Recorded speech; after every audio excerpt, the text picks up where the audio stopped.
paano yung echoes ng pagkapanalo ni Oh, Alex Ayala is so inspiring. On and off the court, I'd say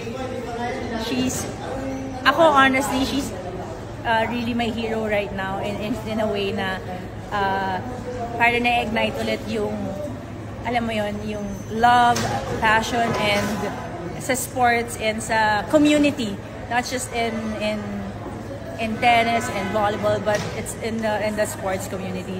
So napakasaya, napakasarap sumuporta na alam mong kitang-kita mo na dalang-dala niya at tinatayo niya yung bandera ng Pilipinas every single time.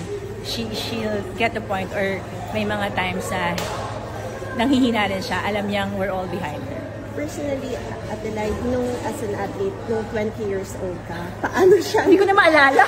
Paano siya like mentally yung reception ng people tsaka yung pressure?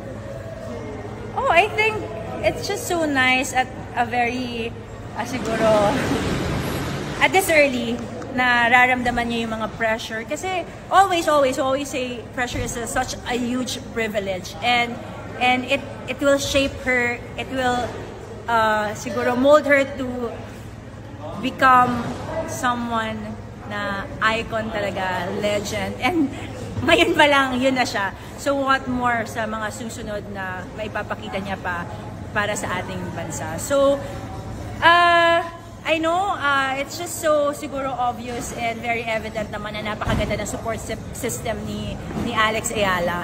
And kitang-kita mo sa performances niya, buong-buo siya dahil buong-buo din ang suporta sa kanya ng mga siguro circle niya. And I think that's one thing na very important right now in her career. To have that circle, to have that support system, to keep going.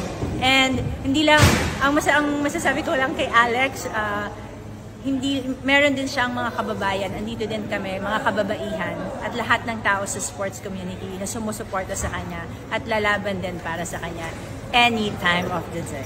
Nakita mo yung interview niya na minention niya yung, minention niya specifically yung female athletes ng Pilipinas. Yeah. How does it feel na nakasama yung volleyball doon? Ah, really? Siyempre naman. Oh, Kinikilig ka? Nakakakilig. You know, Alex is such a sweetheart. When she's off the court, she would say hi to everybody. She recognizes everyone in sports. And I think that's one thing that's why she's already, I would say, a legend also in our community. Kasi hindi siya nakakalimot. And I think that's one very important na character of an athlete din. And kitang-kita at ramdam na ramdam natin yun. Lagi siya nag-give back sa atin and sa community natin dito sa sports. And alam mo, nakakakilig, nakaka-inspire. You have another reason to keep fighting. And alam mo, nakakabata. Alam mo, when you always look at Alex, grabe naman kayo, nakakabata na parang feeling mo, if Alex can do it, you can also do it. That's such an inspiration, and hopefully, mas madami pa siyang ma-inspire na mga atleta, na mga kabataan at kababaihan. Gusto mo na bang mag-tennis din? Oy, I tried tennis. You always, kunwari, si EJ Obiana, grabe, sobrang galing niya mag-tennis. So we try to make time to play tennis when he gets back.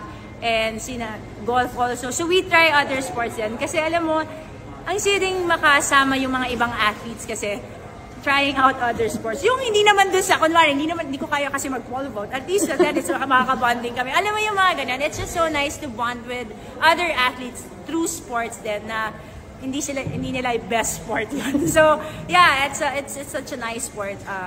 I would really love to learn tennis. Alex, please help.